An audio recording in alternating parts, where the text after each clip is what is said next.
శాఖ అధ్యక్షులు మెడిపల్లి రవికుమార్ సార్ గారికి, VOA chairman S Rajeswaramma madam గారికి, సహా ఆచార్యులు కె దామోదర్ నాయుడు సార్ గారికి, పేటా శ్రీనివాసరెడ్డి సార్ గారికి, ఆర్ రాజేశ్వరమ్మ మేడం గారికి, రమణ సార్ గారికి నా ధన్యవాదాలు. ఇక్కడికి ఇచ్చేసినటువంటి నా సహా పరిశోధక విద్యార్థులకు ధన్యవాదాలు. నేను ఎన్ రామచంద్ర కథలు పరిశీలన అనేటటువంటి అంశం పైన పరిశోధన చేయదలిచాను. ఎందుకంటే నాకు చిన్నతనం నుంచి మా అవ్వారి ఏజ్ల వద్ద నేను ఎక్కువ కాలం గడిపాను. ఆ సమయంలో వాళ్ళు ఎక్కువగా కథలు చెప్పడం వల్ల ఆ కథలపైన నాకు గుర్తుండడంతో కథలపైన పరిశోధన చేయదలిచాను. నాకు పరిశోధన చేసేదానికి అవకాశం వచ్చిన తర్వాత మేడం గారిని కలిశాను. కలిసే మీకు ఇదే అంశంపై ఆసక్తి ఉందని చెప్పమంటే అప్పుడు నేను కథలపైన చేస్తానని చెప్పాను. తర్వాత నేను మేడం గారు నా కోరికను గురించి నాకు ఆసక్తి ఉన్నటువంటి కథలపైన పరిశోధన చేయమని నన్ను ప్రోత్సహించారు. అందుకు నేను రామచంద్ర కథలు పరిశీలన అనేటువంటి అంశాన్ని నేను తీసుకున్నాను. ఎందుకు రామచంద్ర గారిని నేను తీసుకున్నాను అంటే ప్రధానంగా నాది కడప జిల్లా వీరమనాయనపల్లి మండలము. నాకు 10 కిలోమీటర్ల దూరంలోనే నేను రామచంద్ర గారి గ్రామం. మా ప్రాంత వాసి, మా ప్రాంతానికి సంబంధించినటువంటి విషయాలన్నింటిలో కథల్లో చెప్పడం వలన, అదేవిధంగా మాకు ఉపాధ్యాయుడిగా కూడా కళాశాలలో పనిచేయడం వల్ల, అధ్యాపకుడిగా పనిచేయడం వల్ల అతను రాసినటువంటి కథలపైన నేను పరిశోధన చేయదలిచి ఆయన సార్ గారి పర్మిషన్ తీసుకొని నేను రామచంద్ర కథలు పరిశీలన అనేటటువంటి విషయం పైన పరిశోధన చేసేదానికి ముందుకు వచ్చాను. ఇందులో భాగంగా నేను పరిశోధన చేయదలిచినటువంటి విషయాన్ని నా పరిశోధన సౌలభ్యం కోసము 5 భాగాలుగా నేను విభజించుకున్నాను. మొదటి భాగంగా నేను రామచంద్ర జీవితము నేపథ్యము, రెండవ భాగము నేను రామచంద్ర కథలలోని ఇతివృత్త వైవిధ్యము, మూడవ భాగము నేను రామచంద్ర కథలలోని పాత్ర పోషణ, నాలుగవ భాగము నేను రామచంద్ర కథలలో సాంఘిక సాంస్కృతిక అంశాలు, చివరిగా 5వ భాగంగా నేను రామచంద్ర కథలలోని భాషా విశేషాలుగా నేను 5 అధ్యాయాలను విభజించుకొని నా పరిశోధనను మొదలుపెట్టాను. మొదటి అధ్యాయంగా నేను రామచంద్ర జీవితము నేపథ్యం. ఎన్ రామచంద్ర గారు, ఎన్ రామచంద్ర అంటే పూర్తి పేరు నల్లగాని రామచంద్రారెడ్డి. ఎక్కడా కూడా ఆయన తన కులానికి సంబంధించినటువంటి పేరును ఎక్కడా కూడా తన రచనలో చెప్పుకోలేదు. ఎన్ రామచంద్ర రాసుకుంటూనే వచ్చారు. ఎందుకంటే తన యొక్క కుటుంబము పైన ఇతర కులాల యొక్క ప్రభావం ఉండడము, వారి ప్రోత్సాహంతో విద్యను అభ్యసించడము, ఇంత ఉన్నత స్థానానికి రావడానికి ఇతర కులాల వాళ్ళు ఆయనకు ఎంతో సహాయం చేయడము, సహకారం అందించడము, దానితో పాటు కులం అనేటటువంటిది సరైనటువంటిది కాదు, కుల ప్రాతిపదికన వర్గ విభజన చేయకూడదు అనేటటువంటి భావాలు కలిగినటువంటి ఉన్నత వ్యక్తి కాబట్టి ఎక్కడా కూడా తన రచనలలో రెడ్డి అనేటటువంటి ప్రస్తావనను ఆయన తీసుకురాలేదు. ఆయన ఎన్ రామచంద్రగానే తన పేరు చిరస్థాయిగా నిలుపుకున్నారు. ఇలాంటి రామచంద్ర గారు కడప జిల్లా పులివెన్నుల తాలూకా రామిరెడ్డిపల్లె గ్రామంలో 1939వ సంవత్సరం నవంబర్ 11వ తేదీన బాలమ్మ గంగిరెడ్డి దంపతులకు జన్మించారు. పుట్టుకతో సాధారణమైనటువంటి వ్యవసాయ కుటుంబానికి చెందినటువంటి వ్యక్తి. ఉన్నటువంటి 2-3 ఎకరాలను అది కూడా సరిగా పండినటువంటి పొలంలో వ్యవసాయం చేస్తూ తండ్రి ఎన్నో కష్టాలను అనుభవిస్తూ పిల్లలను పోషిస్తూ ఉన్నాడు. ఈ రామచంద్ర గారికి 2 అన్నలు, 1 అక్క. బాల్యంలోనే 3 కూడా చనిపోయారు. ఆ తర్వాత ఒక చెల్లెలు, ఒక తమ్ముడు జన్మించారు. ఈ మధ్య చెల్లెలు కూడా చనిపోయినారు. మరి రామచంద్ర గారు బాల్యంలో 5వ తరగతి వరకు రామిరెడ్డిపల్లె గ్రామంలో విద్యను అభ్యసించారు. రామిరెడ్డిపల్లె గ్రామంలో ఉన్నత విద్య ఆ కాలంలో మన కుటుంబానికి లేకపోవడంతో 5వ తరగతితోనే కొంతకాలం పాటు విద్యను అభ్యసించారు. మరి తన సహచర్యంలో ఉన్నటువంటి విద్యార్థులందరూ కూడా ఉన్నత చదువుల కోసం పెట్టబెడ దూర ప్రాంతాలకు వెళ్ళి ఉన్నత విద్యను అభ్యసిస్తూ ఉంటే రామచంద్ర గారి ఇంట్లో కూర్చొని చాలా బాధపడుతుంది. ఈ విషయాన్ని తల్లి గమనించింది, తండ్రికి చెప్పింది. కానీ అంటే తన ఆర్థిక పరిస్థితి గురించి, మన ఆర్థిక పరిస్థితి ఈ విధంగా ఉంది, చదివించలేము, కొంచెం కాలం తర్వాత నాకు చేదోడు బాదోడుగా ఉంటాడు, వ్యవసాయ రంగంలో తీసుకుని వెళ్దామని చెప్పినటువంటి సందర్భంలో కొంతకాలం గడిచిన తర్వాత వారి ఇంటికి పాలు పెరుగు తీసుకునే దానికోసం వచ్చేటటువంటి ఒక బ్రాహ్మణ స్త్రీ రోషమ్మ అనేటటువంటి మాటలు విన్నటువంటి బాలమ్మ గంగిరెడ్డి గారిలో కొడుకు ఉన్నటువంటి ఒక్కగానొక్క కొడుకుని ఏదో ఒక రకంగా చదివించుకుని ప్రయోజకుని చేయాలి అనేటటువంటి ఆలోచనతో వారి యొక్క ప్రోత్సాహంతో రోషమ్మ కుమారుడి యొక్క ఆర్థిక సహకారంతో ఉన్నత విద్యను చదివించడానికి ఇతర ప్రాంతాలకు పంపించడం జరిగింది. విజయవాడ, బెంగళూరు, ప్రొద్దుటూరు, నంద్యాల ఇలాంటి ప్రాంతాలలో విద్యను అభ్యసించారు. తర్వాత తెలుగు జూనియర్ పండిట్గా ఆయుసంపల్లిలో తన ఉపాధ్యాయ వృత్తిని అవలంబించి ఆ చుట్టుపక్కల ప్రాంతాలలో ఉపాధ్యాయులుగా పనిచేస్తూ తర్వాత తెలుగు పండిట్గా, తర్వాత జూనియర్ కాలేజ్ లెక్చరర్గా, ఆ తర్వాత డిగ్రీ కాలేజ్ లెక్చరర్గా, ఆ తర్వాత లీడర్గా తన యొక్క పదవిలో కొనసాగుతూ పదవీ విరమణ చేయడం అనేటటువంటి జరిగింది.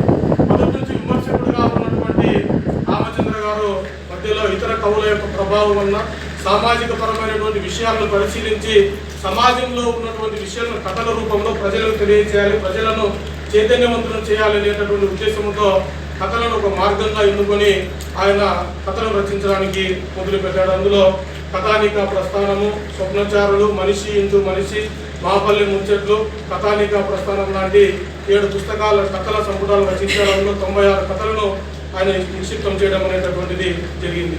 కేవలం కథలతోటే కాకుండా కవితలు కూడా రచించారు.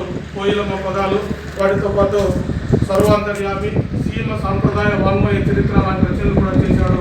రాయలసీమ ప్రాంతానికి సంబంధించినటువంటి కవులను గురించి సీమ సాంప్రదాయ వాంగ్మయ చరిత్ర అనేటటువంటి పుస్తకంలో ఎంతో మంచి విషయాలను, కవుల యొక్క రచనల గురించి, వాళ్ళ యొక్క రచనా విధానాలను గురించి, ముఖ్యంగా రాయలసీమ ప్రాంతానికి సంబంధించినటువంటి కవులను గురించి అందరినో ఆ పుస్తకంలో చెప్పడం అనేటటువంటిది జరిగింది. ప్రస్తుతం ఆయన కడప జిల్లాలో పొద్దుటూరులో రామేశ్వరంలో నివాసం ఏర్పాటు చేసుకొని జీవితాన్ని కొనసాగిస్తున్నాడు. 2 కుమారులు, 1 కుమార్తె, ముగ్గురు కూడా మంచి స్థితిలో అందరూ కూడా ఆనందంగా జీవించేటటువంటి పరిస్థితి అనేది. తర్వాత ఈయన రచనలకు సంబంధించి చేసినటువంటి కృషికి కర్ణాటక రాష్ట్రంలో కర్ణాటకలోని తెలుగు కవుల సమాఖ్య వారు, తెలుగుదేశం ఫౌండేషన్ వారు సాహితీ భగీరథ అనేటటువంటి బిరుదును ప్రదానం చేయడంతో పాటు లైఫ్ టైమ్ అచీవ్మెంట్ అవార్డును కూడా అక్కడ కర్ణాటకలో జరిగినటువంటి సమావేశంలో ఇవ్వడం జరిగింది. నా అదృష్టవశాత్తు నేను కూడా ఆ మీటింగ్ అటెండ్ అయ్యి అక్కడ నేను కూడా చూడడం జరిగింది. అదేవిధంగా కథానిధి అనేటటువంటి బిరుదును ప్రొద్దుటూరు నాటక కళా పరిషత్ వాళ్ళు ప్రొద్దుటూరులో ఇవ్వడం జరిగింది. తర్వాత ఇలాంటి బిరుదులు ఆయన స్వీకరించాడు. ఇది ఆయనకు సంబంధించినటువంటి జీవిత విశేషాలు. తర్వాత 2వ అధ్యాయము రామచంద్ర కథలలోని ఇతివృత్త వైవిధ్యము. ఇక్కడ ఇతివృత్తాన్ని గురించి చెప్పదలిచినప్పుడు ఇతివృత్తం అనేటటువంటి కథకు ప్రధానమైనటువంటి విషయం. ఇతివృత్తం అంటే సమాజంలో జరుగుతూ ఉన్నటువంటి అంశాలను నిక్షిప్తం చేసి ప్రజలకు అవగాహన కల్పించేదానికోసం ఇతివృత్త ప్రధానంగా రచనలు అనేటటువంటి చేస్తూ వచ్చారు.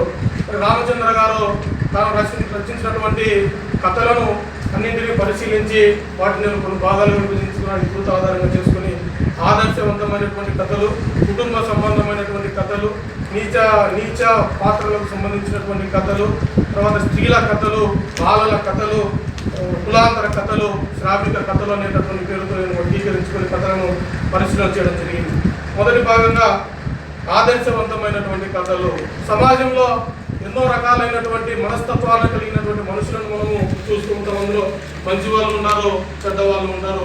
ఇతరులకు ఆదర్శంగా నిలిచేటటువంటి వ్యక్తులను కూడా మనం చూస్తూ ఉంటాం. అలాంటి పాత్రలతో కూడా కథలను రచించి సమాజానికి మార్గదర్శకంగా కొంతమంది వ్యక్తులను చూపించడం జరిగింది. అందులో ఒకటి కరీం దాదా. ఈ కరీం దాదా అనేటటువంటి ఒక వ్యక్తి అత్తర వ్యాపారం చేసేటటువంటి వ్యక్తి. తినేదానికి సరిగా ఆహారం కూడా లభించినటువంటి పరిస్థితి. తాను వ్యాపారం చేస్తూ అమ్మినటువంటి అత్తరుతో వచ్చినటువంటి డబ్బులతో జీవితాన్ని కొనసాగించేటటువంటి వ్యక్తి. ఒకనొక సందర్భంలో కథకుడు ఆ ప్రాంతానికి వెళ్ళడము, ఉద్యోగరీత్యా బదిలీపైన ఆ ప్రాంతానికి వెళ్ళినప్పుడు అక్కడ నివాసం ఏర్పాటు చేసుకునే కోసం, అద్దె కోసం ఒక భవనాన్ని, ఇంటిని చూసుకునే దానికోసం వెళ్ళడము, అక్కడ కరీం దాదా పరిచయం కావడము.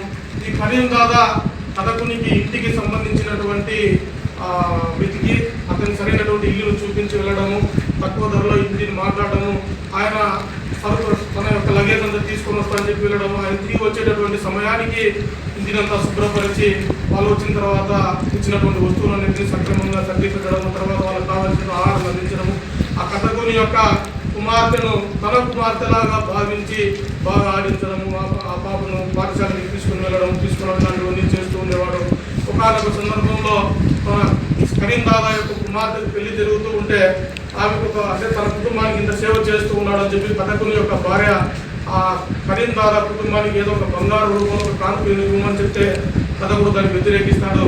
మన చదివింపు రూపంలో డబ్బులు ఇస్తే కదా కరీం దాదా మీరు ఇచ్చారు, నేను తీసుకుంటున్నాను, తిరిగి ఇచ్చేటటువంటి స్తోమత నాకు లేదు, నేను ఎక్కడ ఉంటానో తెలియదు, మీరు ఎక్కడ ఉంటానో తెలియదు, కాబట్టి చదివింపులు వద్దు అని చెప్పి ఆయన తిరస్కరిస్తాడు.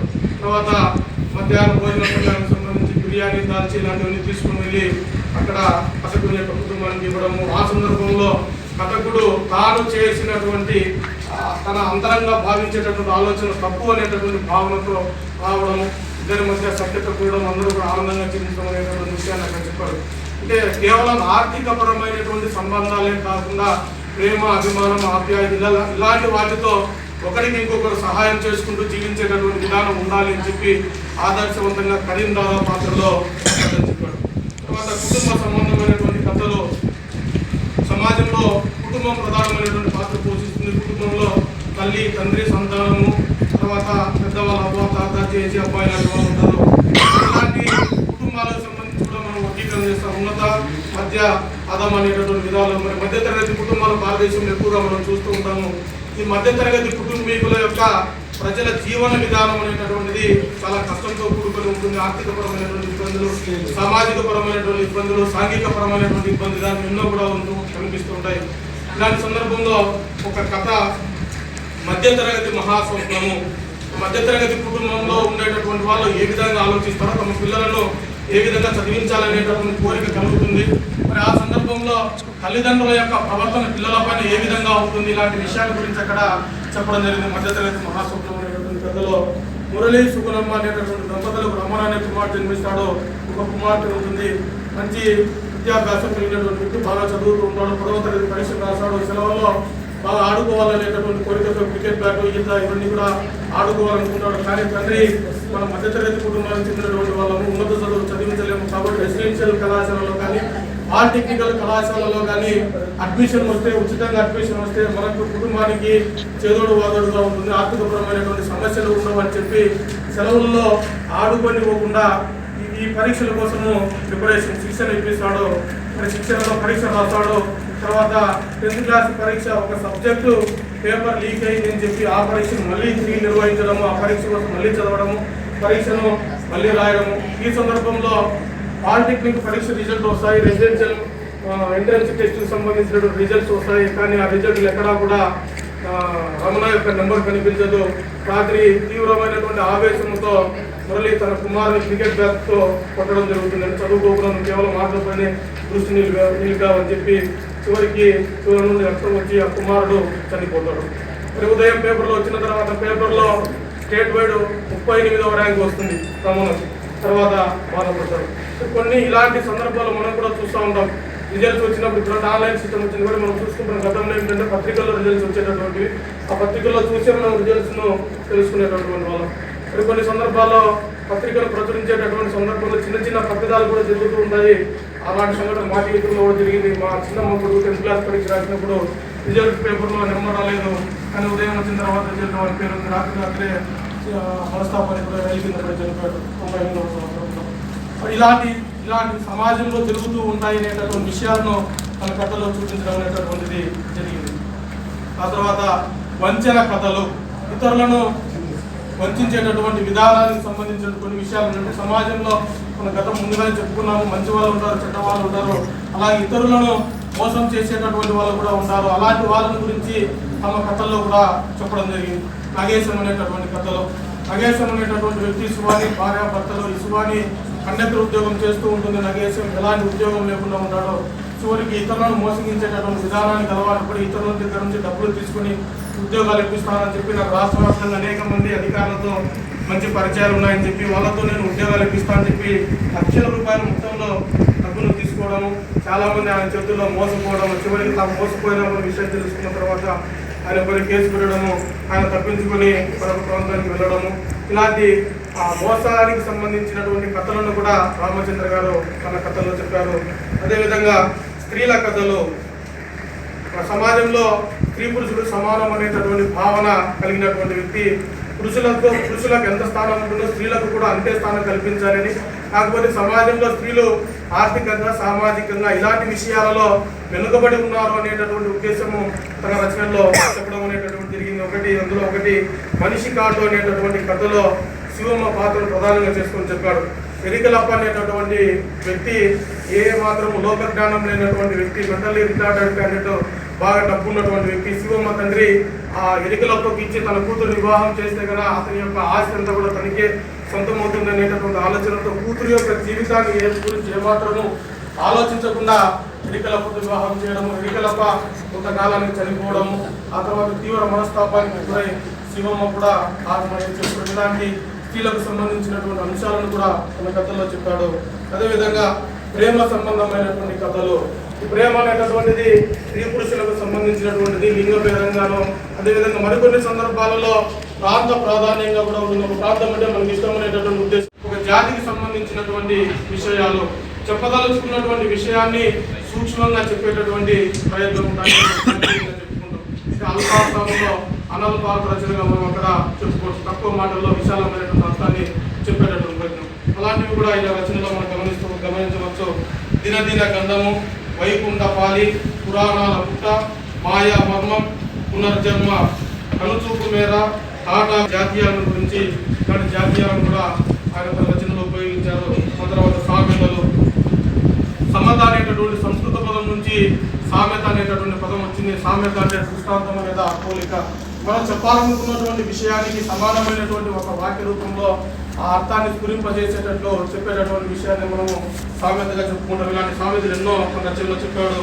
దీపం ఉండగానే ఇల్లు చక్కదిద్దుకోవడము, దినదిన గండం, నూరేళ్ళ ఆయుష్, కాకి ముక్కుకు కొండం పనులు, ఇలాంటి సామెతలు కూడా ఆయన తన రచనలో చెప్పాడు. తర్వాత జంట పదాలు. సంబంధం ఉన్నటువంటి రెండు పదాలను బలంగా నొక్కి చెప్పినట్లయితే వాటిని మనము జంట పదాలుగా చెప్పుకుంటాము. ఇలాంటి జంట పదాలను కూడా తన రచనలను పొందుపరిచాడు. కష్ట సుఖాలు, సుఖ సంతోషాలు, మూటా ముళ్ళే, రాకపోకలు, ఆటపాటలు, పాపపుణ్యాలు, ఇలాంటి జంట పదాలను కూడా తమ రచనలో చూపించారు. తర్వాత ధ్వన్యనుకరణ పదాలు. ఇక్కడ భాషకు సంబంధించినటువంటి ప్రస్తావన చేయడం జరిగింది. భాష అనేటటువంటిది ఏ విధంగా ఆవిర్భవించింది అంటే మనము దానికి సంబంధించి కొన్ని వాదాలు కూడా ఉన్నాయి. భగవద్దత్తవాదం లేదా దైవదత్తవాదం ఉన్న భాష అనేటటువంటిది మనిషి ఏ విధంగా భూమి మీద దేవుని యొక్క సృష్టిగా మనం చెప్పుకుంటూ ఉన్నాము, మరి భాష అనేటటువంటిది కూడా అలాగే ఒక దైవ సృష్టిగా మనము చెప్పుకోవడం జరుగుతుంది. కాకపోతే ఇక్కడ కొంచెము వ్యత్యాసం అనేటటువంటి వచ్చింది. మరి అలాగా దేవుడు సృష్టించినప్పుడు ఇన్ని భాషలు మనకి ఎన్నో ఉన్నాయి. ప్రపంచవ్యాప్తంగా మనకు దాదాపుగా 2796 భాషలు మరి దేవుడు సృష్టించుకుంటే అందరికీ ఒకటే రకంగా